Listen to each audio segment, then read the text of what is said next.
We hear about the beautiful stories that surround love songs all the time. How you were silly Willy in love, just floating in the clouds, and easily because you were inspired by the love, you wrote this beautiful love song. Well, on the other hand, there's just as many songs about the other side of love that doesn't go so well. The breakup songs are everywhere, right? Well, Bad Time to Be in Love was one of the biggest songs of the 70s. It certainly has stood the test of time better than a lot of songs from the 70s. And don't get me wrong, the 70s were my favorite generation. But there are certain songs that just fly by themselves and keep flying and will be heard in 100 years. Bad Time to Be in Love is one of those songs. Mark Farner was the leader of Grand Funk. He's no longer in the band. Lead songwriter, lead guitarist, and singer. We talk about Bad Time to Be in Love and a certain kitchen fight on Rock History Music.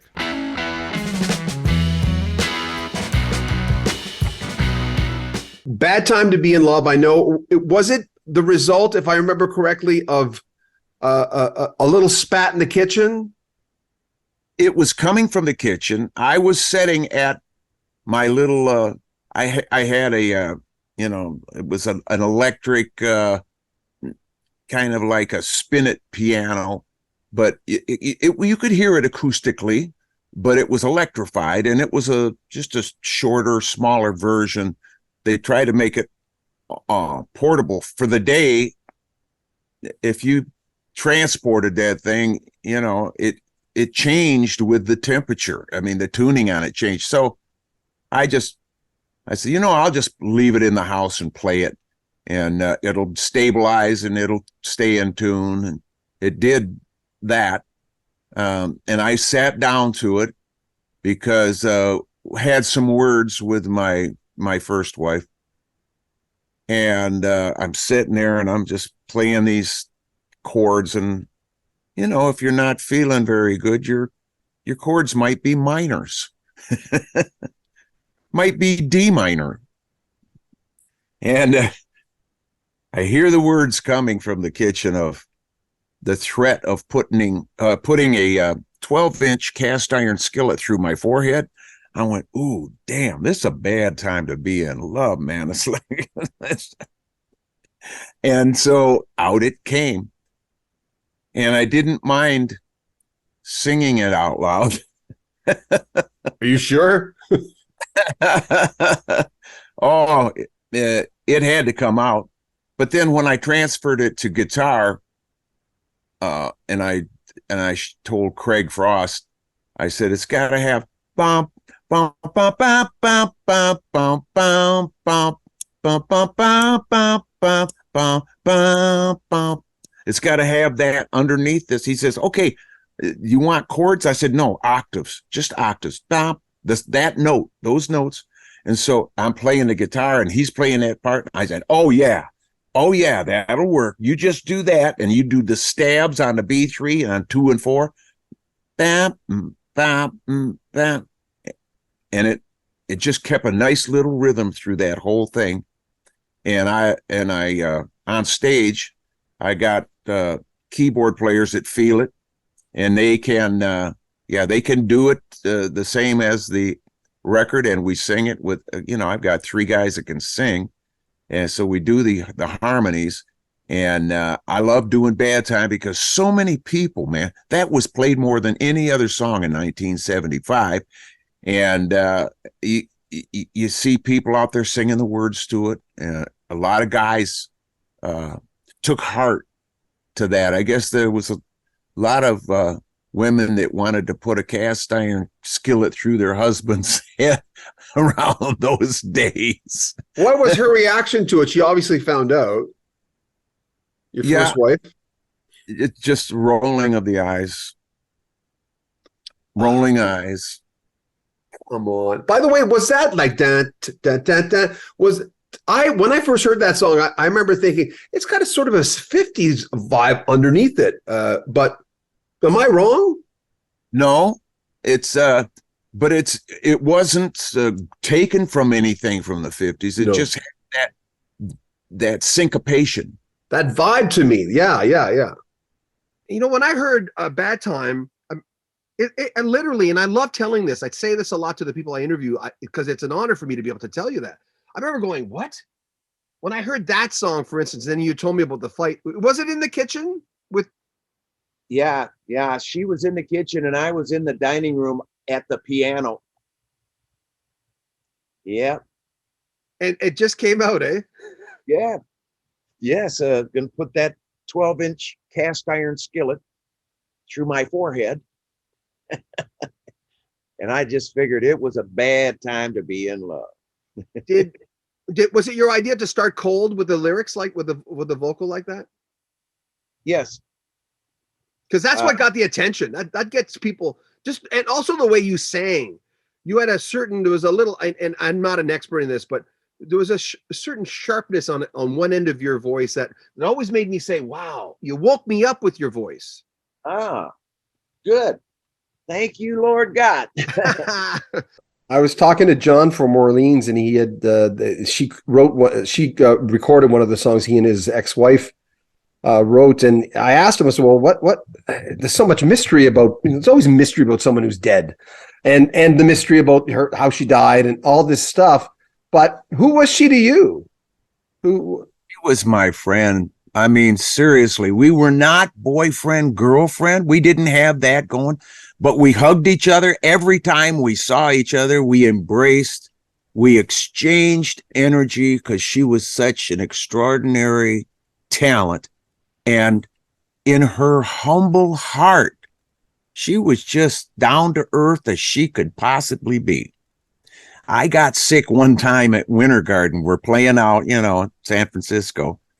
And during the drum solo, I ran back to the dressing room and I hurled. I just got rid of whatever it was that was in my stomach. And I mean, it all came out like a shotgun. I run back to stage. I grabbed my guitar just in time to run out and finish this song. And then I turn around to Brewer and I said, dude, this is it. I am sick. There's something, I can't do another song. Let's just. And so we walk off and here's Janis over there. And she's looking back and forth like, oh, what's going on here? And then when I finally got side stage, she came up to me, put her arms around me. What's the matter, honey? I said, oh my God, I feel like I'd have to get better to die, honey. I am feeling bad. She says, oh, I got your cure. She reaches down into that big paisley bag she had hanging around her shoulder. She pulls out a bottle of Ripple, Brother John. Ripple wine. And I went, oh, but I mean, just looking at it made me, have to throw up again. But that was how she would apply the medicine. And her and I drank so much Southern Comfort and ate Hershey bars till it was coming out our ears. And I'm like buzzing from the sugar and what the hell the pancreas was going through to produce insulin. Oh my God. She was real. And we loved each other as friends, as brother and sister would love each other. What was your reaction? I mean, we know what it was, but I'll ask, when you found out she had died, where were you and how did you find out? When I heard, I just sat down. I was on the road. I sat down and I put my head in my hands and I let myself try and find her spirit. Wow. And I got a piece. I'm saying, well, she said what she had to say. She definitely said what she had to say. And I had a piece about, although I cried, it's like, when my son died, I cried. I still cry. And I never hold it back because it needs to come out. That part needs to be vented. And no matter who's standing around, I could give a shit. When it comes, it comes. And that's the only thing that would stop it would be some kind of a pride. The ego would try and stop that because, oh, that makes you look like less than a man. You're crying. They can stuff that information. They can stuff. Got to let that stuff out. So, yeah, that's and I just felt like I had a piece about her leaving after a couple of days, after it's settled in, I went, yeah, okay. Were you surprised? I was, because I didn't know, you know, how far. I'd never seen her. I mean, her and I got shit faced together, but we never like, passed out that way, or never got into anything but drinking booze and eating Hershey bars. You know, Hershey's getting a good commercial here, aren't they? What do you think would have happened with her musically? I mean, it's hard to say, and I'm asking you to predict the future that never happened, but I think if she'd went on, Brother John, that people would have loved her more and more and more as they got to know her, because she was of that mindset of not letting herself get caught up in all of the hype. And I chimed in with that. I mean, even back during our heyday, I know if I let that shit go to my head, I would have had a hard time finding a hat to fit on this thing, I think she'd have done great, and people, like they are with me now, young people are coming up to me at the concerts, and especially like when we play South America, or we play in Guam, we play out of the country, Mexico, and the young people come. The teenagers are coming because their parents or their brothers or older brothers and sisters played the music, and I mean, there's got to be like 4 generations in there in the audience, and they all appreciate the music. And she sang from her heart. That. You listen, she sang from her heart. She believed what she was singing. And she even did Howard Tate's song, Get It While You Can. Oh my God, she did the shit out of that song, brother. Yeah, and it's on a live album that she put out. And I didn't even realize that she had done that. And Howard Tate is my guy, man. He's the guy I tried to pattern my vocal style after, because I just absolutely loved the way he sang. I looked him up after the first time we talked, because he's been mentioned in every interview, and yeah, I get it, man. Yeah. So that's who they would have seen mature, and the sweetness would have oozed right out of her. For musicians who, and I run into more than a few, and you do probably too, what advice would you give them for them to be grounded? I mean, being in front of the stage, I'm overstating the obvious with you. You've done it so many times and done it very well, where, there's that, it's real. They're loving you. It's true, but they don't really know you, but they love your music, and that's why you're there. And it's everyone's happy. But how do you stay grounded? I mean, the farming thing to me is amazing, because I mean, getting into the ground and getting dirty is, yes. I mean, it goes back to the beginning of time, but what's your advice? Well, the grounding that you're speaking of, Brother John, there is that physical grounding that takes place when you are on your hands and knees in the dirt.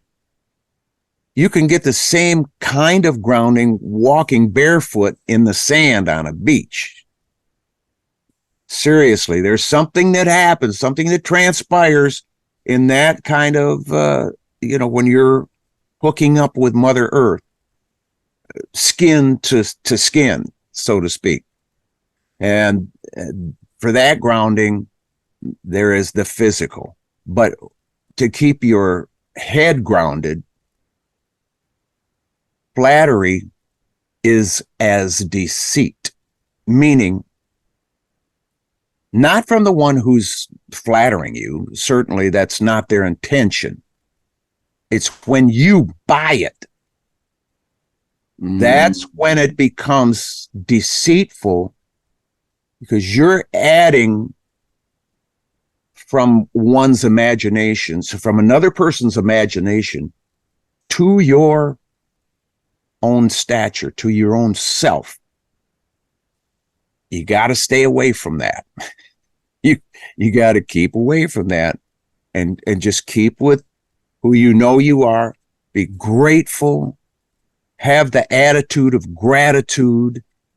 Be grateful for, it's not a gift. Music is not a gift.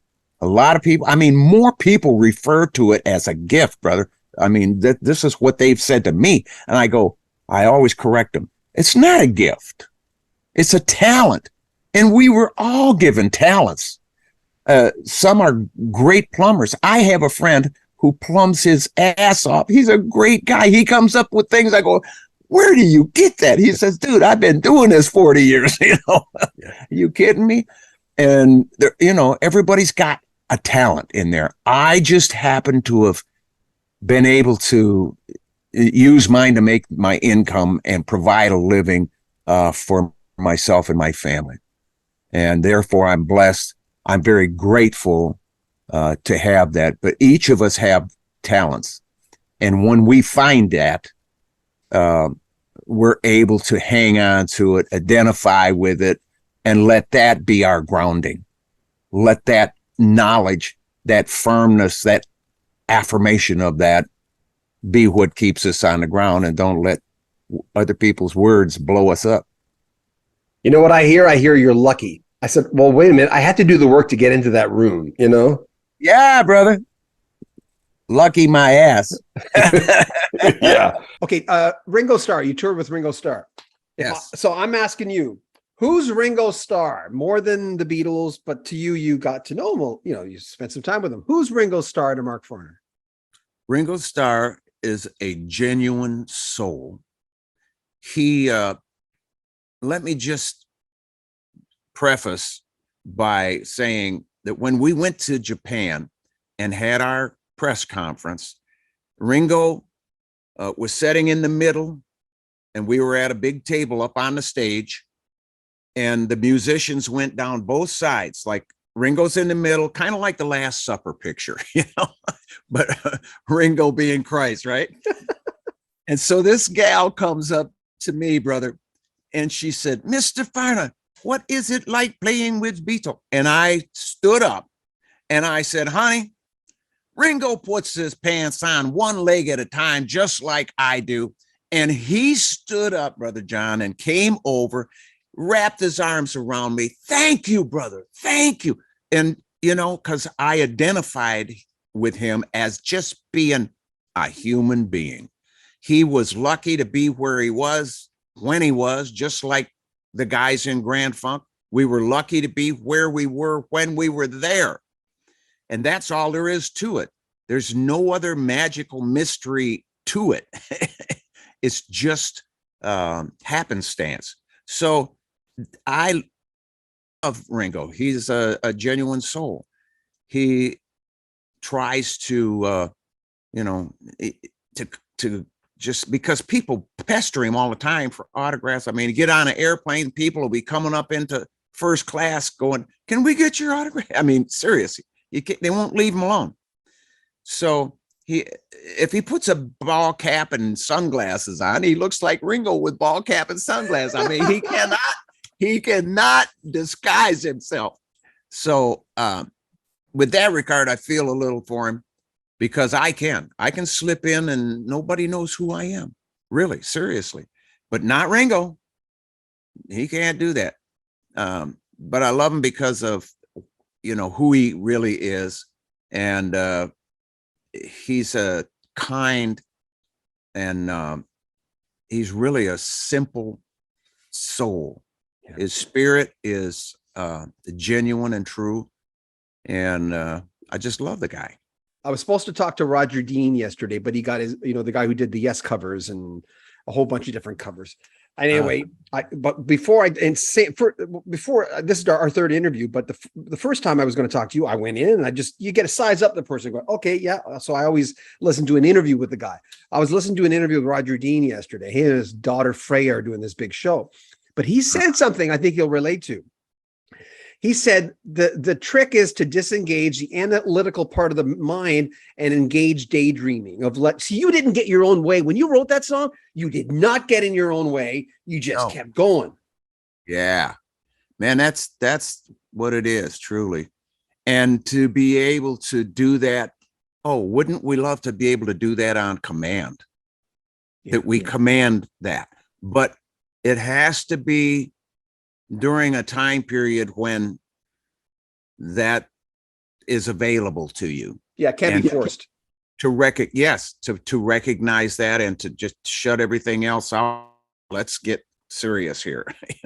Yeah. Some people have said, I forget who the artist was I talked to years ago. He had said that, oh God, I guess it doesn't matter. But he said, I don't think I'd be as alive. He says, not only would I maybe not be alive, but he said, there's that zest for life in there of being able to recognize those moments. There's life that he says, I don't know if it's God, but I remember I get goosebumps remembering, just like I got goosebumps when you were explaining that song. He said, there's just something in there that to be able to recognize that, it's like getting an extra shot of whatever, not a drug, but yeah. Yeah. Well, it's an extra shot of love. Yeah. Because isn't that what we're seeking? I know you are. I could tell you that just by your countenance and your personality, or what your disposition is, that you are a love seeker, and the same as I am. And those people who made up our rock community, that's what it was all about. And when the Beatles were saying peace and love, and John and Yoko was in bed for a month promoting peace, come on. It was the powers that be didn't like that, because they got to have war, and they got to have all this other bull crap in order to push this agenda that they're pushing. But a lot of people are going through life without an awareness to that kind of evil. And I feel very compassionate about these people, because they're just misled. Mm-hmm. They're innocent people that became gullible, and they took the bait, hook, line, and sinker.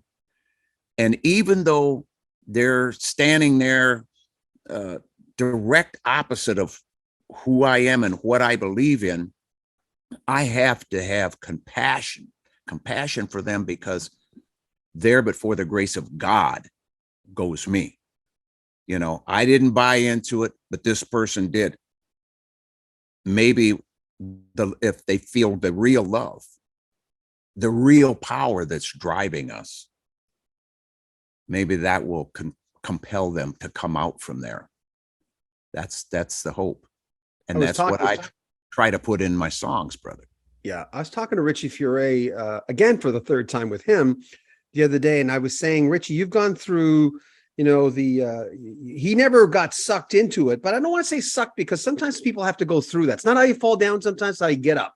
Right. Yeah, dude. And I said, okay, Richie, someone comes up to you and lived, because he was surrounded by it. You've lived the rock and roll lifestyle, the when in Rome. I'm a rocker. So, but if someone came up to you, I asked him this question, but someone came up to you and say, Mark, I'm licking the floor with pain. I'm a little lost in my life, and you seem like you're plugged into something that I don't recognize, but I like it. What would you tell them? I would tell them that love is unconditional, and love gave itself and continues to give itself for the sake of our souls, for the peace that passes understanding, that we must set ourselves free to attain. There's all of these other obstacles that have been put upon us, and debt consciousness is our worst enemy, because debt is accumulative in its weight, and the more debt, and it's not just financial debt, Brother John, it's the debt of unfulfilled expectations of other people, and the debt of regret that we hold within ourselves. But we are the only ones. I mean, there's a lot more indebtedness, and we could if we just sat here and kind of bat it back and forth, we could take up the rest of the interview with defining debt. But that debt screws with our imagination, because it is our imagination that gives it a place to live. So this is why it's important that we don't watch, that we let our minds imagine and get past this indebtedness. And I would say to that brother or sister, set yourself free. You deserve it. You deserve it. And when you set yourself free, because you're the only one who can, then others will see it in you, and they will come and ask you. Like that person's asking you now. Yeah. Yeah, brother. If you want to donate to the channel, there's a PayPal link at the very top of every video we have. Also, if you want to join our Patreon, there's a link at the very top. You'll get early access to all our videos. And a swag store. Yes, we have one where you can get rock history music and all the clothing that goes with it with those great logos. Subscribe to our channel, share our videos, comment on them, and like them as well. I'm John Bowden. This is Rock History Music. Take care of yourself.